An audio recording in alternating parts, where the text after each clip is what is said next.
우리가 근육 운동을 하는 이유는 뭘까요? 건강한 몸과 멋진 몸매, 그리고 근력 향상을 위해서 하죠. 근력이 향상됐다는 것은 결국 근육이 커진다, 근비대가 이루어졌다 라고 볼 수가 있습니다. 그런데 매일 열심히 운동을 하는데도 근육량이 늘어나지 않는 분들도 많습니다. 그래서 오늘은 근비대를 위한 꿀팁!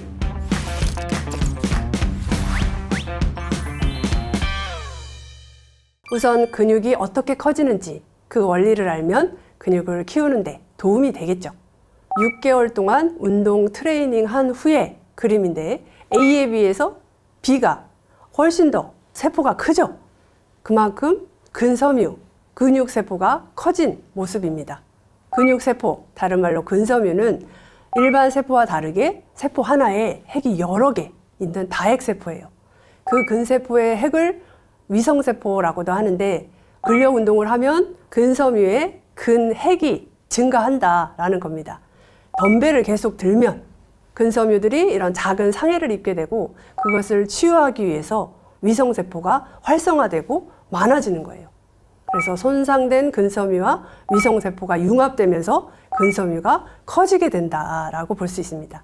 근육 손상과 회복 그리고 성장이라는 과정이 반복되면서 더 강하고 두꺼운 근섬유를 만들게 되는 거죠.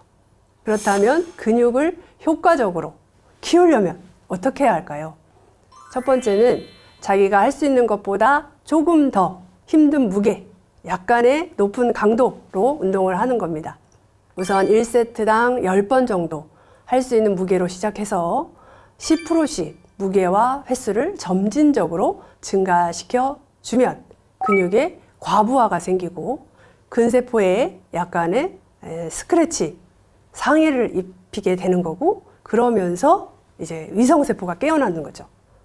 근데 주의할 것은 너무 큰 부상을 입지 않도록 운동 후에 뻐근한 느낌이 오는 정도의 강도로 운동을 하시면 됩니다. 근비대 툭진 두 번째, 덤벨을 들었다 내렸다 들었다 내렸다 근육이 스트레칭이 되는 거죠. 이런 신장성 신호가 1차 신호가 돼서 근세포 안에 단백질 합성 신호 전달 경로를 활성화시켜요. 그래서 결국 근세포 속에 단백질 합성이 증가되어야 근육이 커지게 된다. 그래서 근비대 촉진 두 번째 팁, 단백질 합성이 잘 이루어지도록 운동 후에 반드시 양질의 단백질을 드셔야 합니다. 단백질 섭취도 근력 운동의 과정이다 이렇게 보실 수 있어요. 운동의 끝은 단백질 섭취 이렇게 생각을 하시면 되겠죠. 운동 후 근육 합성이 가장 활발할 시기는 이것을 골든타임이라고 하는데 운동 후에 30분에서 2시간 그 안에 단백질을 섭취를 해야 근육 성장 효율이 극대화됩니다. 하루 단백질 적정 섭취량은 kg당 0.8에서 1g이죠. 그래서 보통 50kg의 몸무게를 가진 분들은 50g 단백질을 섭취를 하면 됩니다. 그런데 근육 증량이 목표다라고 하면 kg당 1.2에서 2g 정도, 그래서 2배 정도의 단백질을 드시는 걸 권장을 드립니다. 그리고 근력 운동 전에 가볍게 탄수화물을 드셔야 그것을 근육이 에너지원으로 사용하고 근육 내에 있는 단백질은 그대로 유지를 하실 수가 있어요. 굶으면서 운동을 하시면 지방만 타는 게 아니라 근육도 사라집니다. 꼭 기억하세요. 근비대 촉진 세 번째, 근육 운동만 계속하면 근육의 손상은 회복되기가 힘들어집니다. 근력이 오히려 나빠질 수 있어요.